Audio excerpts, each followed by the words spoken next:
मुझे मोहब्बत है तुमसे, वो भी बहुत। तुम्हारे साथ नई जिंदगी शुरू करने की तैयारी कर रहा था, मगर हम तो हॉस्पिटल तक जा पहुंचे। तुम मेरे ही घर में आकर मुझे ही इल्जाम दे रहे हो? हाँ, अगर वो मैं होती जो सीढ़ियों से गिरती तो फिर क्या होता? जो सीढ़ियों से गिरी है वो मरियम है। निकल जाओ यहाँ से, अभी के अभी निकल जाओ। हमारे बच्चे के बारे में बात करनी है मुझे तुमसे। उसकी पैदाइश के बाद मैं अपना नाम दूंगा। अम्मी कैसी है तुम्हारी अब? बड़ी मुश्किल से बची, और बाबा ने कहा कि एलिफ का मामला अब खत्म हो गया है। कब शादी करके यहाँ से जाओगी? बहुत जल्द भाई, लेकिन तुम बहुत याद करोगे मुझे। तुम्हारी गलतफहमी है। तुम क्यों हंस रही हो? ज्यादा हंसना नहीं चाहिए, क्योंकि तुम मेरे भाई की दूसरी बीवी हो, समझी?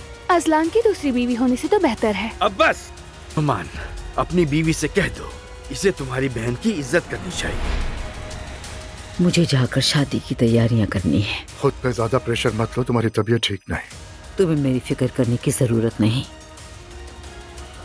आप मुझे बहुत याद आ रही हैं। तो मेरे आने का तो वहाँ सवाल ही पैदा नहीं होता। अच्छा, अगर कोई भी बात तुम्हें परेशान करे तो घर वापस आ जाना। दादी ने कहा कि हम भाई बहन हैं, आपने कुछ बकवास की, फिर मुझसे उम्मीद रखती हैं कि मैं पुरसुकून भी रहूं। मजाक है। समझ क्या रहे हैं आप खुद को?